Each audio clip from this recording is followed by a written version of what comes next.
Si tu veux faire des exploits, il y a des qualités que tu dois avoir. Il faut être courageux. Il faut être persévérant. Il faut être déterminé. Il faut être quelqu'un qui ne lâche pas prise. Il faut que tu sois un dur à cuire. Une dure à cuire. Ça dit même quand il y a des oppositions, l'opposition là même doit savoir qu'ils ont en face un adversaire. Ils ont en face une adversaire. Bats-toi. Sois prêt. Voilà, comme on dit là, je suis prêt même pour ça. Sois prêt. Parce que les exploits, on ne va pas te les offrir. Il faut que tu te battes. Même la graine, pour pouvoir produire un arbre, pour pouvoir produire une plante, elle doit mourir. Elle doit mourir, pourrir, pour que la plantule qui était à l'intérieur puisse germer et une nouvelle vie sort. Et cette plante-là, elle va produire aussi d'autres fruits. Donc forcément, ça va commencer petit. C'est comme si tu meurs d'abord. C'est comme si tu es d'abord rien. Et puis quelque chose va sortir. Cette plante-là, il faut que tu aies confiance en elle. Il faut que tu continues de te battre pour qu'elle grandisse. Ce que tu veux faire comme exploit, ça va commencer tout petit. Mais continue, continue, persévère, sois déterminé, bats-toi jusqu'à ce que ton exploit soit visible aux yeux de ceux qui sont d'abord autour de toi. Ensuite, ça va impacter encore plus loin et au fur et à mesure. Certains veulent tout de suite gagner le monde. Certains veulent être tout de suite connus à travers le monde. Il faut pouvoir laisser des traces. On ne devient pas public un coup. Non. Même ceux que vous voyez tout d'un coup, ils ont fait leur buzz, ou ils sont connus, mais ils sont devenus des stars un coup. Ces personnes-là ont un parcours. C'est le parcours là, on ne connaît pas. C'est le jour qu'on les a découverts, qu'on a su que cette personne, elle est là, elle fait telle chose. C'est ce jour-là que nous, on les a connus. Mais la personne a un parcours. Les gens que vous voyez aujourd'hui qui ont réussi, qui ont fait leur percée, qui sont connus et tout, et puis chacun envie un peu leur vie, on a envie d'être comme eux. On dit, oh, ils ont réussi, ils sont connus, ils sont célèbres, ils ont la notoriété, ils ont l'argent, ils ont ceci, ils ont cela. Ils ont un parcours. C'est maintenant que toi, tu l'as découvert. C'est maintenant que toi, tu l'as vu. Donc, tu crois que c'est tout d'un coup qu'il a eu ça.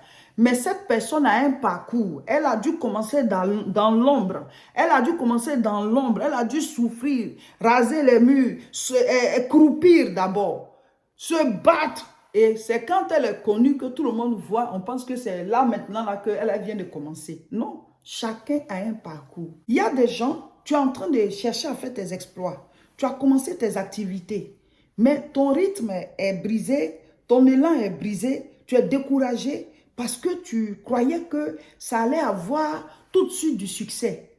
Accepte de commencer petit. Tout ce que tu vois aujourd'hui des grands qui a réussi, ça a commencé petit. Il a fallu que la personne s'arme de courage. Il a fallu que la personne soit déterminée, qu'elle soit persévérante. C'est-à-dire aller jusqu'au bout. Persévérer, c'est percer pour voir. Quand tu commences là, accepte que ça soit d'abord petit. Parce que certains, pendant qu'ils sont en train de commencer, ils regardent déjà à ceux qui sont arrivés loin. Ils regardent à ceux qui ont commencé avant eux. Ils regardent à ceux qui ont déjà des résultats et ça les décourage.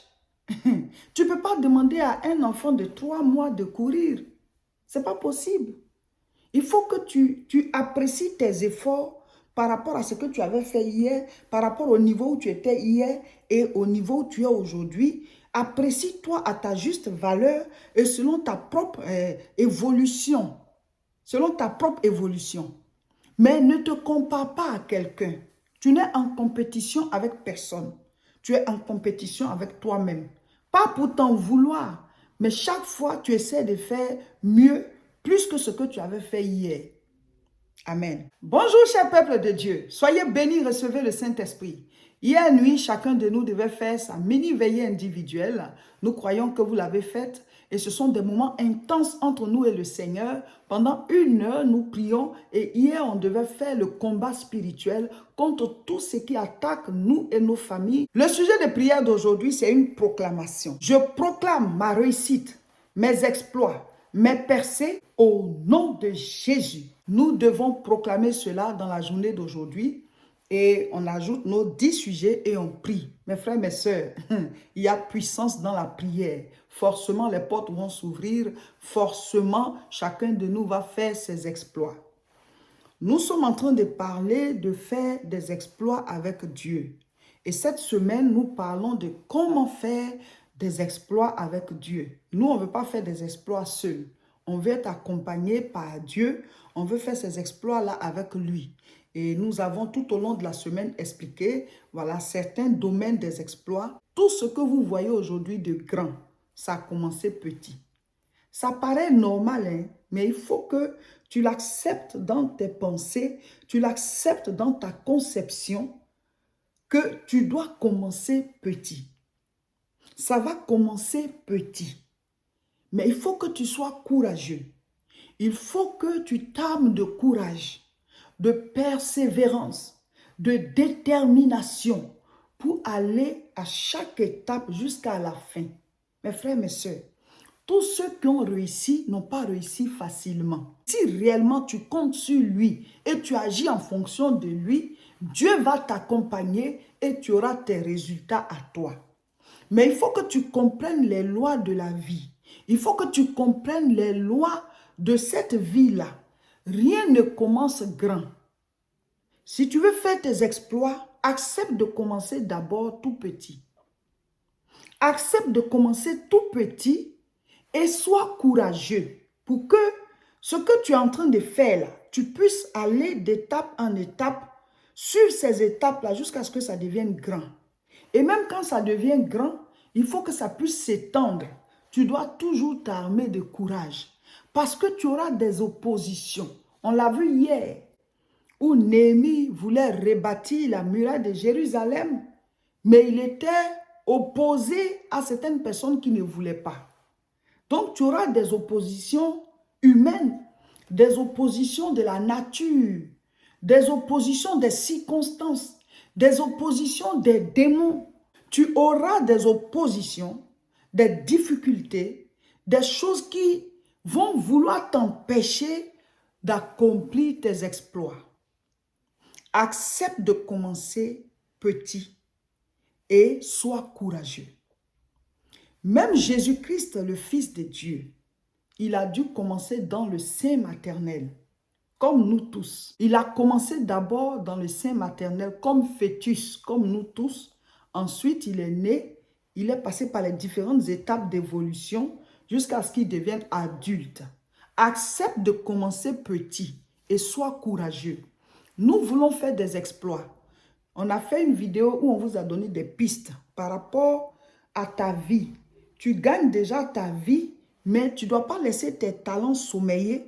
Tu ne dois pas laisser tes talents dormir ou bien mourir. Tu dois transformer tes talents en argent.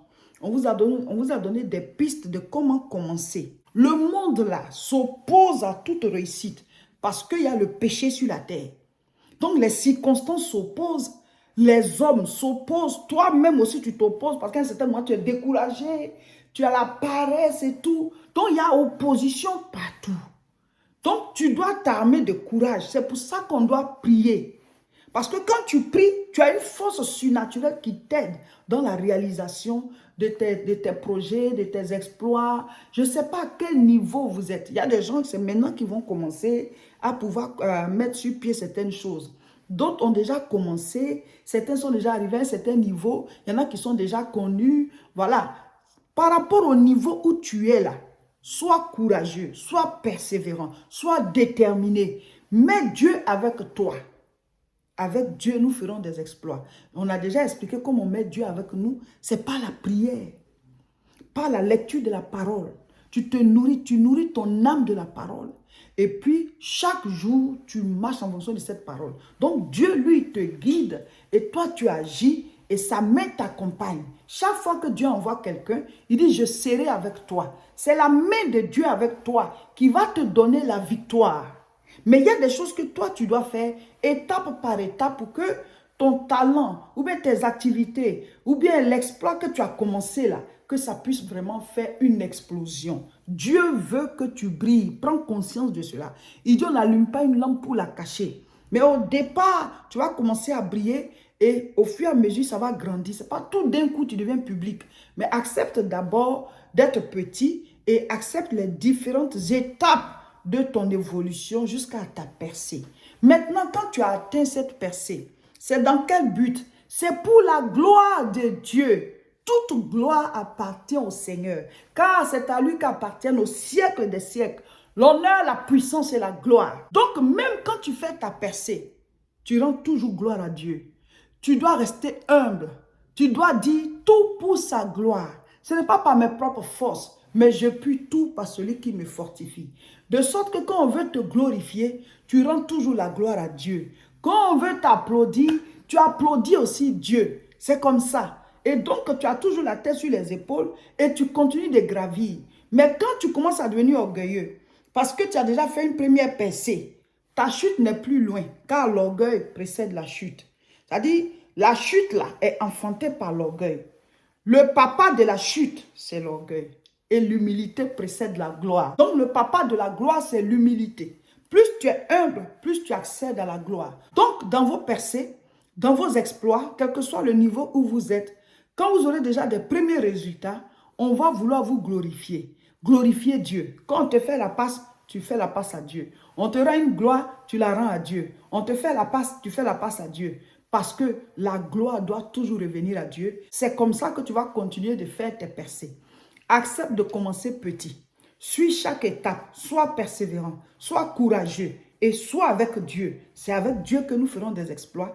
Il va te faire aller d'étape en étape. Et tu vas écrire ton histoire. Et ton exploit va impacter des vies. Et d'autres vont vouloir faire comme toi après. Maintenant, il y a un aspect qu'il ne faut pas négliger. Tu as des talents. Tu as des choses que tu sais faire. Tu veux faire des exploits avec ça. Il est important d'étudier. Il est important de te donner toutes les chances pour pouvoir réussir dans le domaine dans lequel tu veux faire des exploits. Il faut continuer d'apprendre. Il faut continuer de lire des livres, de faire des formations pour que ce que tu ne connais pas ne soit pas un paramètre qui te fait échouer. Je vais lire. 2 Timothée chapitre 4, verset 13. Quand tu viendras, apporte le manteau que j'ai laissé à Troas chez Carpus et les livres, surtout les parchemins. Qui parle ici, c'est l'apôtre Paul. L'apôtre Paul qui donne une mission à son fils spirituel Timothée, qui devait le rejoindre quelque part. Et il lui dit de ramener son manteau, mais surtout les livres et les parchemins. Les parchemins, ce sont les Bibles d'avant. Voilà. Avant qu'ils ne mettent tout ensemble pour faire le canon de la Bible, c'était des parchemins. Donc, eux, c'est ça qu'ils lisaient pour prêcher. Même Jésus-Christ, quand il était là, il y avait les parchemins qui racontaient les prophètes, ce que les prophètes avaient dit. Donc, c'est ça qu'ils lisaient dans le temple. C'était leur Bible. Donc, lui, l'apôtre Paul, il a été formé dans le temple, à l'école des Gamaliel, qui formait les grands sadduciens, les grands pharisiens. Voilà, c'était l'école de la parole. Et donc, lui, il a été formé à cette école-là. Donc, il pouvait se dire, j'en sais déjà trop, j'en sais déjà suffisamment. Mais il avait toujours ses livres, il avait toujours ses parchemins. Et les parchemins, c'était les Bibles. Mais il y avait des livres. Donc, en plus des parchemins qui étaient comme la Bible, qui représentaient la Bible, il y avait des livres écrits par d'autres personnes qui avaient déjà des expériences dans son domaine à lui. Il était prédicateur. Donc, certainement que certains prédicateurs avaient déjà écrit des livres. Le domaine où tu veux réussir, là, tu as besoin d'avoir plein de cordes à ton arc. Il faut étudier ce que ceux qui ont déjà fait leur percée dans ce domaine, c'est qu'ils ont écrit. Ceux qui connaissent ce domaine-là, ils ont fait des livres, ils ont fait des tutos sur YouTube et tout. Il faut te former, il faut te... Voilà, apprends. Plus tu sais, plus ça t'évite les erreurs de débutants. Parce que certaines personnes commencent, mais ils se découragent parce qu'ils ont commis des erreurs ou alors quelque chose s'est passé, la chose est revenue à zéro, donc ils ont laissé tomber. D'où viennent les différents échecs? Peut-être que parce que tu ne savais pas certaines choses. Donc, il faut te former. Plus tu es informé, plus tu es formé, plus ça te fait avancer vite parce que tu évites certains pièges, tu évites certaines erreurs dans lesquelles certains sont tombés parce que toi, tu as été formé dessus. Tu n'as même pas besoin forcément d'aller à l'école. Aujourd'hui, il y a tout sur Google, il y a tout sur Internet. Certains ont peur d'Internet parce qu'il y a des bêtises aussi. Mais chacun sait ce qu'il s'en va chercher. Toi, tu vas te former. Tu vas apprendre des choses sur ton domaine. C'est comme ça. Il suffit d'écrire ce que tu veux, ça sort et tu regardes. Mais frère, être concentré sur sa vie, là, ça va vous faire avoir des résultats dans tous les domaines. Vous occupez de votre famille, vous occupez de vos projets, vous occupez de vos entreprises, ce que vous voulez mettre sur pied, ce que vous voulez commencer. Restez concentré. Apprenez, achetez des livres. Il faut vous former. Plus tu sais, plus ça t'évite des erreurs et tu ne peux pas faire ce que tu ne sais pas. Et le jeûne, il est béni, hein? Sincèrement, mes frères, mes sœurs, tout ce qu'on est en train d'apprendre dans ce temps de jeûne et prière, si chacun de nous applique cela, nous allons faire des exploits et ce sera dans tous les domaines de nos vies. Aujourd'hui, nous lisons Matthieu chapitre 13. Mettez en commentaire ce que vous avez compris ou bien le verset qui vous a touché. Voilà, abonnez-vous à nos différentes chaînes, partagez massivement la vidéo. Le jeûne là, nous irons jusqu'à la gare.